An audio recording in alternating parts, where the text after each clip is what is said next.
Hello नमस्ते, most welcome आप सभी का। और इस वाले सेशन में इसरो के मिशन देख रहे हैं जो 2024 से 26 के बीच में हुए हैं, इंपॉर्टेंट और जो आने वाले हैं। तो ये हमारे इंपॉर्टेंट है एग्जाम के लिए। तो चलो देखते हैं। जैसे कि पहला वाला कौन सा है, ये हो जाएगा EOS-N1। ये कब लॉन्च किया गया?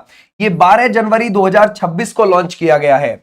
यह एक अर्थ ऑब्जर्वेशन सैटेलाइट था जिसे PSLV यानी कि polar satellite launch vehicle T62 rocket से लॉन्च किया गया है।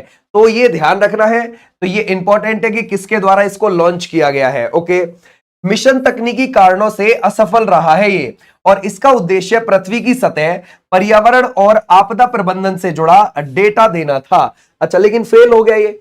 अगर हम देखें CMS-03, अब ये क्या है? ये 2 नवंबर 2025 को इसरो ने लॉन्च किया है। यह एक संचार उपग्रह यानी कि कम्युनिकेशन सैटेलाइट है, और जिसे LMV-3 M5 रॉकेट से लॉन्च किया गया है। ओके, इसका उपयोग भारत में टेलीकॉम, टीवी प्रसारण और इंटरनेट सेवाओं को मजबूत बनाने के लिए किया जाता है। ये इंपॉर्टेंट है, ध्यान रखना, CMS-03। ओके, आ जाओ नेक्स्ट पर।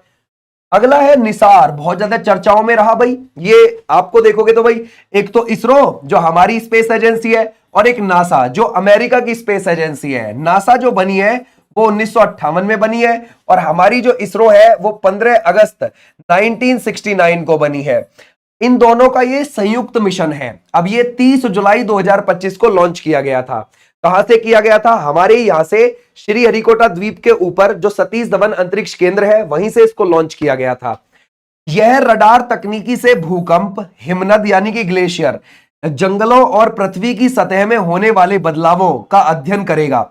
और ये लगभग 743 किलोमीटर ऊपर जाकर ठहर जाएगा, और वहां से ये देखेगा कि पृथ्वी पर ग्लेशियर जब पिघल जाता है तो वहां की सतह कैसी हो जाती है, और नया मैप बनाएगा पृथ्वी का ही अच्छे से। तो हमारा ये हो जाएगा इंपॉर्टेंट। अगला है अभिग्रहित 4। ये 25 जून 2025 को लॉन्च किया है। ओके, यह भारत का उपग्रह है जिसे SpaceX Falcon 9 रॉकेट द्वारा अंतरिक्ष में भेजा गया। अब ये जो आप देख रहे हो ना, ये SpaceX Falcon 9, ये कहां से भेजा गया है? ये रॉकेट आपको कहां से उड़ान भरता हुआ देखने को मिलता है? नासा के कैनेडी स्पेस सेंटर से। ठीक है भाई, तो ऐसे आप ध्यान रखोगे। इसका उद्देश्य संचार और डेटा ट्रांसमिशन सेवाओं को बेहतर बनाना है। आ जाओ भाई नेक्स्ट पर। अगला है EOS-9। यह है 18 मई 2025 का। अच्छा, इसका देखते हैं। यह इसरो का 101वां मिशन था। इंपॉर्टेंट हो गया भाई हमारे एग्जाम के लिए, जिसे PSLV C61 से लॉन्च किया गया। तकनीकी खराबी के कारण है ना भाई, मिशन असफल हो गया। अब ये ध्यान रखना, 101वें नंबर का, जबकि इसका उद्देश्य पृथ्वी की निगरानी और सुरक्षा से जुड़ा डेटा देना था। ओके, तो ये हमारे लिए इंपॉर्टेंट है। अगला है NVS-02। बहुत ज्यादा चर्चाओं में रहा था ये। 19 जनवरी 2025 को लॉन्च किया गया है।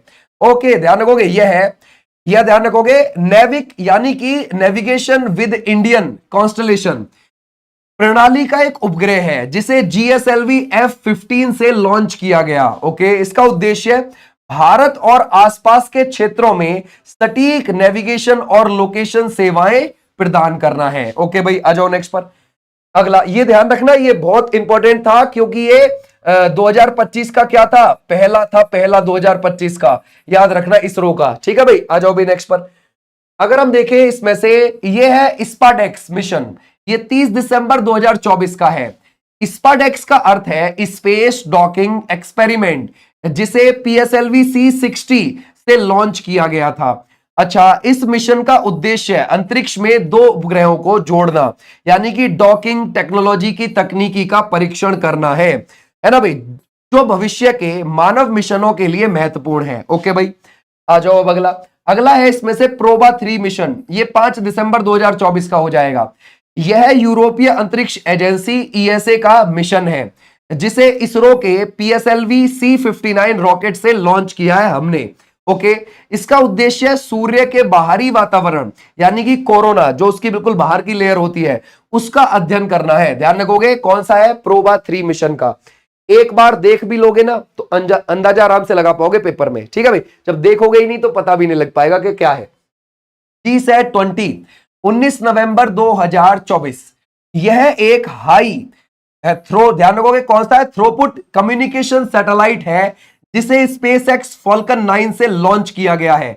अब ये स्पेस एक्स फॉल्कन 9 है ना भाई, कहां से लॉन्च करेगा ये वाला रॉकेट, ऑब्वियसली ये करेगा, ध्यान रखोगे यूएसए के फ्लोरिडा में जो कैनेडी स्पेस सेंटर है वहां से। ओके भाई, अगर हम देखें इसमें से इसका उपयोग भारत में ब्रॉडबैंड इंटरनेट और डिजिटल कनेक्टिविटी बढ़ाने के लिए किया जाएगा। ओके भाई, आ जाओ नेक्स्ट पर। अगला है EOS 8 और यह है 16 अगस्त 2024 का। यह पृथ्वी अवलोकन उपग्रह है जिसे SSLV D3 रॉकेट से लॉन्च किया गया। इतना इंपॉर्टेंट नहीं है, यह ध्यान रखना।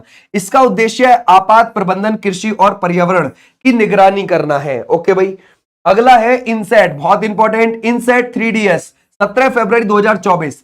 यह एक मौसम उपग्रह वेदर सैटेलाइट है जिसे GSLV F14 से लॉन्च किया गया।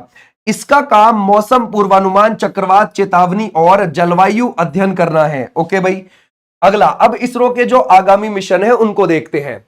अगला है भारतीय अंतरिक्ष स्टेशन 2028, ऐसा हम करने जा रहे हैं। ठीक है भाई, ध्यान रखोगे इसरो 2028 तक अपना स्वदेशी अंतरिक्ष स्टेशन बनाने की योजना बना रहा है।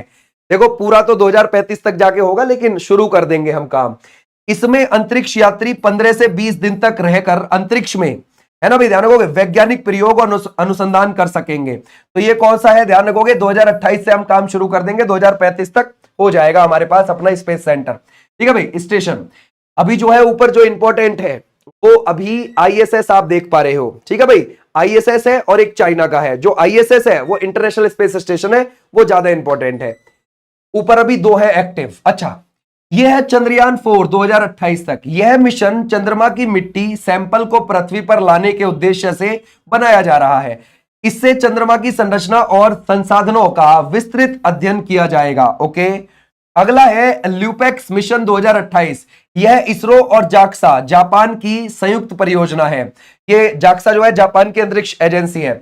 इसका उद्देश्य चंद्रमा के दक्षिणी ध्रुव पर पानी और बर्फ की खोज करना है। ओके, अगला देखते हैं गगनयान मिशन 2027। यह भारत का पहला मानव अंतरिक्ष मिशन होगा। इसमें भारतीय अंतरिक्ष यात्री, ध्यान रखोगे, को पृथ्वी की कक्षा में भेजकर सुरक्षित वापस लाना लक्ष्य है। ओके भाई, आ जाओ नेक्स्ट पर। अगला है शुक्रयान 2028। अच्छा, यह मिशन शुक्र ग्रह, शुक्र को क्या बोला जाता है, पृथ्वी की बहन, वीनस के वातावरण का अध्ययन करने के लिए है। इससे शुक्र के तापमान, बादल, गैस और सतह की परिस्थितियों का अध्ययन किया जाएगा।